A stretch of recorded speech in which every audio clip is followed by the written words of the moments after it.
बिस्मिल्लाहिर्रहमानिर्रहीम। अस्सलाम वालेकुम नाज़रीन, मैं हूं आमिर नवाज़। आप देख रहे हैं मेरा यूट्यूब चैनल। नाज़रीन, इस वक्त मैं मौजूद हूं रावलपिंडी के अंदर गीगा मॉल के सामने। ये इमरान रियाज़ ख़ान एंकर पर्सन नामवर, उनकी जानिब से सैलाब ज़दगान की बहाली के लिए इमदादी कैंप लगाया है और इमरान रियाज़ ख़ान इस वक्त यहाँ पर मौजूद हैं। आप देख रहे हैं इमरान रियाज़ ख़ान को।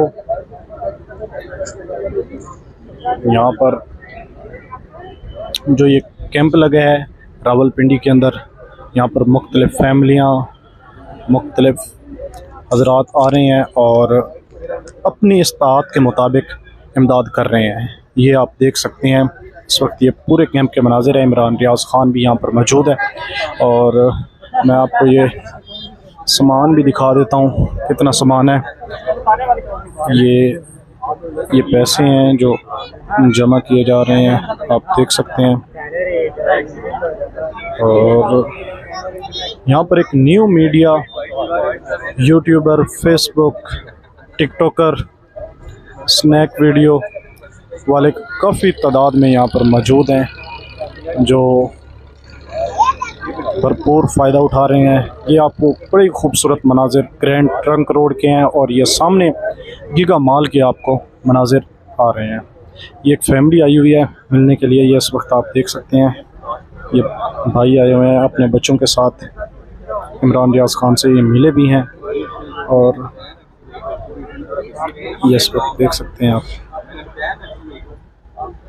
और यहाँ पर ये गीगा मॉल के बड़े ही खूबसूरत मनाजिर हैं, आप देख रहे हैं। वर्ल्ड ट्रेड सेंटर पाकिस्तान के मशहूर और बड़े और नामवर ट्रेड सेंटर में इनका शुमार होता है। इस वक्त आप देख रहे हैं ये भाई को, और ये इमदादी कैंप की भी मुकम्मल वो आप देख रहे हैं। लेकिन अब ये माइक हम देंगे इमरान रियाज़ ख़ान साहब को, वो उसके अंदर बोलते रहेंगे और आप सुनते रहेंगे। ये देख रहे हैं, मैंने अपनी नमाज पढ़ी। हाँ, इधर आगे चाय पिलाती हैं आपको, नमाज पढ़ती है।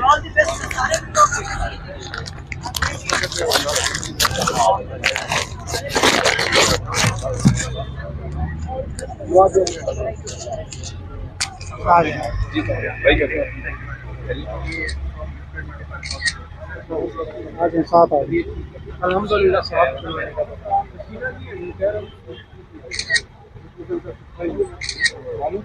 मुझे क्या खबर है, नहीं था अभी सब ठीक है। मैंने आज इंटरव्यू किया इमरान खान का जी, वो मैं अच्छा वो करना कुछ और था मुझे, फिर मुझे आज, लेकिन फिर वो मेरा दोपहर में मेरा इन कांटेक्ट कुछ लोगों से हुआ, फिर मैंने कहा चलो इंटरव्यू कर लेते हैं। मैंने वो इंटरव्यू किया इमरान खान का और कल वैसे भी इलेक्शन है तो मैंने उसको डिग आउट करने की कोशिश की है। मुझे ऐसा लगता है कि यानी मुझे बड़ा क्लियरली इमरान खान ने कहा कि ये जो महीना है इस महीने में लॉन्ग मार्च होगा। तो मैंने कहा जी इस महीने में अनाउंसमेंट होगा। मैंने नहीं, लॉन्ग मार्च हो जाएगा इस महीने में। नहीं, अब वो सितंबर में अनाउंसमेंट हो रही थी कि मैं ऐलान करूंगा, वो ऐलान नहीं किया, लेकिन वो कह रही इस महीने में लॉन्ग मार्च होगा। बहरहाल मुझे ऐसा लगता है कि now people are begging for long march. Sir आपने बताया नहीं इसका फायदा अगर हाँ इस हुकूमत में नहीं the government is begging for long march और गवर्नमेंट के जो फैसिलिटेटर्स हैं वो भी बेचारे मांग रहे हैं। सर फायदा तो हो रहा है और ऐलान नहीं कर रहे और मुद्दा किसी तरह इमरान खान इस वक्त मैं आपको बताता हूँ, स्टीव हांक का मैंने रात को वो पढ़ा, उसका आर्टिकल वो लिखता है और ये ही इज अमेरिकन और बड़ा जबरदस्त इकोनॉमिस्ट है।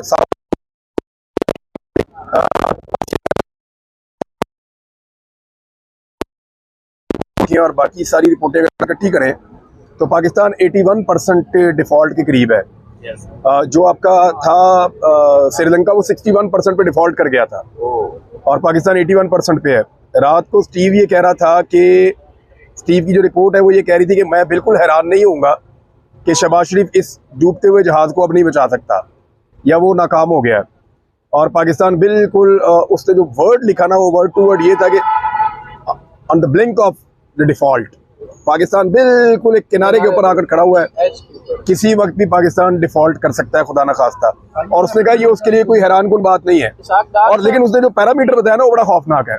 आपके जो होते हैं ना बॉन्ड्स, ये जो सॉवरेन बॉन्ड्स आपके होते हैं ना, ये एक्चुअली आपकी वैल्यू होती है।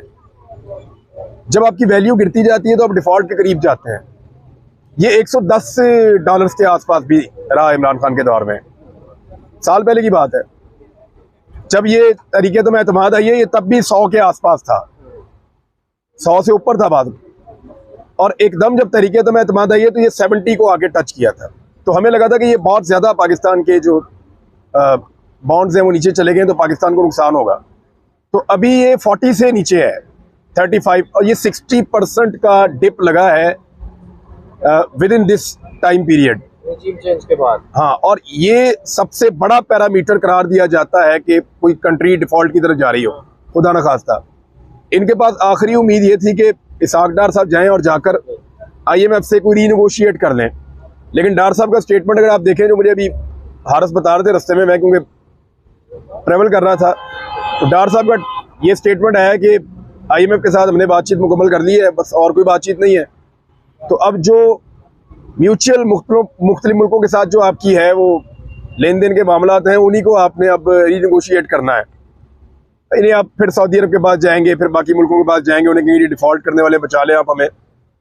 यही ऑप्शन बच गया है। दूसरा, मेरे ऑफिस में कल एक, बल्कि ऑफिस में नहीं, बाहर थे, हाँ मुझे याद आ गया, कहीं और मैं मिला हूँ एक साहब से, और वो बहुत सीनियर आदमी है और उसकी बहुत दूर तक रसाई है। और नहीं, वो पॉलिटिकल आदमी नहीं है, टेक्निकल आदमी है। उसने मुझे बताया कि 1,87,000 LCs पेंडिंग है, कराची में पेंडिंग है। और ये भाई साहब बैठे हुए हैं, इनको पूछो इससे क्या होता है। 1,87,000 आपकी LCs पेंडिंग है। आप सिर्फ पाकिस्तान के अंदर डॉलर को दबा के रखना चाहते हैं ताकि डॉलर की आप प्राइस को नीचे ले आए। इससे कंटेनर्स की लाइनें लग गई है ना पीछे। होता क्या है कि आपकी जॉब्स खत्म होना शुरू हो जाती हैं। आपकी 40% इस मरतबा कपास कम पैदा हुई है, वो आपने बाहर से लेके अपने ऑर्डर पूरे करने हैं ना। आपकी इंडस्ट्री का पट्टा बैठ जाएगा, अदरवाइज आपको ये खोलनी पड़ेगी LC। जैसे ही आप ढीला छोड़ेंगे कि ये बहुत लंबा प्रेशर पीछे से चल रहा है, तो ये एकदम आपके डॉलर के ऊपर इसका इम्पैक्ट आएगा। और मुझे जो कल साहब मिले हैं, अल्लाह ना करे, लेकिन जो उन्होंने बात की, उन्होंने कहा जी ये 300 रुपए तक डॉलर शूट कर सकता है, वन गो में इतनी स्पीड में जाएगा ये कि आपको समझ नहीं आएगी। क्योंकि जब आप कॉस्मेटिक तरीके से चीज़ों को कंट्रोल करते हैं, जैसे डार साहब ने पिछली मरतबा किया था, तो जब आप ढीला छोड़ते हैं तो वो एकदम 25-30 रुपए की जंप मारता है। तो इस मरतबा जो ग्रिप किया हुआ है वो ज़्यादा बड़ी मुसीबत को ग्रिप किया हुआ है। तो जितना जैसे उसको छोड़ेंगे वो एकदम लास्टिक की तरह जो है वो रिएक्ट करेगा। वो सूरत हाल ज्यादा खतरनाक है। ऐसा लगता है कि डॉलर बहुत ऊपर चला जाएगा। लॉन्ग मार्च करेंगे, इसका फायदा किसको होगा? आप तो ट्वीट्स करते हैं कि इसका फायदा कोई और उठाएगा। हाँ, सही बात है उस्मान। बात ये है, आपको आसान मिसाल मैं बताता हूँ, बिल्कुल आसान। मुझे आपसे काम है और आपको मेरे से कोई काम नहीं है, तो अब आप मेरा काम अपनी मर्जी से ही करेंगे ना। लेकिन अगर आपको भी मुसीबत पड़ गई और मेरे से काम पड़ गया तो फिर आप मेरा काम कर देंगे। वही इतनी सी बात है। सर, इसको चाइना हो रही है, इनका कोई हल निकलेगा? नहीं, क्यों चाइना क्यों करेगा रेस्क्यू? चाइना को आपने ऑलमोस्ट धोखा दिया हुआ है। उनके तज्जियाकार इसके ऊपर बात करते रहे हैं। वो ये कहते हैं कि जब हमें पाकिस्तान के ऊपर, पाकिस्तान की खारजा पॉलिसी पे जब हमें भरोसा होने ही लगता है, उसी वक्त जो है वो हमें कोई ना कोई टीका लगा देते हैं। और वो पाकिस्तान को बराह रास्त तो नहीं कहते, लेकिन इशारे कराओं में वो बताते हैं, और हमें पता है उनके हमसे शिकवे क्या भाई हैं, वो ताल्लुकदार हैं। हुई है उसमें ये जो खान साहब का आज भी बयान आया बाइडेन के हवाले से, उन्होंने डिस्कस नहीं किया कि जो इम्पोर्टेड हुकूमत है वो नहीं, ये बड़ा डिटेल में डिस्कस हुआ है। इसको जरा जोड़ के देखें। पाकिस्तान का जो एटॉमिक बम है, इसको इस्लामी बम कहते थे सारे। हमने तो कभी नहीं कहा पाकिस्तान का एटम बम है, लेकिन दुनिया कहती थी इस्लामिक बम। इसको बदनाम करते थे। कभी आपने हिंदू बम सुना? क्या उसके खतरे नहीं होते हिंदू बम के? यानी कोई ऐसी बात नहीं है। ये मैं मजाक कर रहा हूँ। बम बम ही होता है, चाहे इंडिया के पास हो, चाहे इसराइल के पास हो, चाहे वो किसी और के पास हो, सारे बम बम ही होते हैं। तो इसको इस्लामिक बम का नाम क्यों दिया? ये कोई बम कोई अलग कोई कार्रवाई डालता है? इस्लामिक बम तो नहीं है ना, बम है भी, एटम बम है। लेकिन एक्चुअली उसको बैड नेम देने की कोशिश की गई है कि ये मुसलमानों का है, तो ये बड़े एक्सट्रीमिस्ट हैं, तो ये मार देंगे, तो ये करेंगे, वो करेंगे। हमने तो कभी नहीं कहा कि क्रिश्चियन बम है। हमने कभी नहीं कहा, तो ज्यूज का भी बम नहीं है। अब इसको जरा आप समझें कि आपकी एटॉमिक कैपेसिटी या कैपेबिलिटी जो है वो दुनिया को पसंद नहीं है। 3-4 चीजें ऐसी हैं जो पाकिस्तान से दुनिया को हटाने का बड़ा पुराना मिशन। एक, इंडिया के साथ आप अपने तमाम मामला इंडिया की मर्जी के मुताबिक तय कर लें, पहली चीज। उसमें वो कश्मीर भी है, सिंध के एरियाज भी हैं, और बाकी भी जो उनके साथ सरहदी तनाज़ात हैं वो इंडिया के मुताबिक आप हल कर लें, तिजारत के भी बाकी सब। नंबर 2, उनको चाहिए कि इजराइल के मामले के अंदर आप गुंजाइश पैदा करें, और जैसे बाकी अरब मुल्क कर रहे हैं वैसे आप कर लें। नंबर 3, वो ये कहते हैं कि जब आपका इंडिया और इजराइल के साथ झगड़ा ही कोई नहीं है, तो फिर आपने ये बम रख के क्या करना है? जैसे उन्होंने यूक्रेन से ले लिया वैसे आप भी छोड़ दें। तो ये उनकी ख्वाहिशात हैं। ये ख्वाहिशात तब तक पूरी नहीं होती जब तक पाकिस्तान खुद मुख्तार है। खुद मुख्तारी तब खत्म होती है जब आपकी इकोनॉमी डेड हो जाए, जब आप खुदा न खास्ता डिफॉल्ट कर जाएं। पाकिस्तान बिल्कुल एक आखिरी किनारे पर खड़ा है। उस मौके पर जब पूरी दुनिया ये एनालिसिस कर रही है, अमेरिकी सदर का अचानक आना और आकर पाकिस्तान के बारे में ये बयान देना, ये मानी खेत है, ये मजाक नहीं है। सर ये बयान क्यों दिया अभी? सर मुझे एक सवाल है, वो तो डिफाइन कर, वो कह रहे हैं कि उसने ये किया, ये वो सरकारी बिलावल ने मेरे ख्याल में व्हाइट हाउस में वो नेट प्राइस है ना आजकल, वहाँ पे नेट प्राइस ही है। नेट प्राइस से अच्छा बिलावल उनको डिफेंड कर सकते हैं, ठीक है, करते रहे। जो बाइडन ने अभी बयान क्यों दिया है? अभी ये जो बाइडन ने क्यों बयान दिया है, ये जो क्योंकि अभी हम बहुत करीब पहुंच गए हैं अपनी मईशत की तबाही के। देखें, अमेरिकन ने ना बाद औक़ात आप पे जब भी कोई चीज़ उन्होंने आपसे मनवानी होती है ना, तो वो आपको वो मैक्सिमम पोजीशन के ऊपर जाते हैं। वो कभी भी आपसे अगर उनको अगर आपसे 2 चीज़ें मनवानी है तो वो 10 की डिमांड डालेंगे। और आपको याद है एक किताब लिखी थी अमेरिकन ने, जिसमें परवेज मुशर्रफ के बारे में उन्होंने कहा था कि हम ये सोच रहे थे कि अगर मुशर्रफ इसमें से इतनी बातें भी मान ले तो बहुत बड़ी बात है, तो मुशर्रफ साहब ने सारी मान ली। और जब उसामा बिन लादेन का अटैक हुआ, उसमें भी वो कह रहे थे हम कॉल करेंगे, जरदारी रिएक्शन देगा, लेकिन हाँ, वो नहीं दिया। हैरान, हमने हमेशा उनको हैरान ही किया है। तो फ्लेक्सिबिलिटी इतनी है पाकिस्तान की, तो ये उन्होंने एक पोजीशन रखी है पाकिस्तान के सामने, एक पोजीशन उन्होंने रखी है पाकिस्तान के सामने, और उससे वो कुछ गेन करने की कोशिश करेंगे। कंडीशन है इकोनॉमी की। उसी जगह ट्रिब्यून पर एक स्टोरी शाये हुआ है जिसमें बताया गया कि 41 करोड़ रुपए जो है वो इमरान खान के लॉन्ग मार्च को यानी कि उसको कवर करने के लिए मुख्तस किए गए हैं। 41 करोड़ रुपए।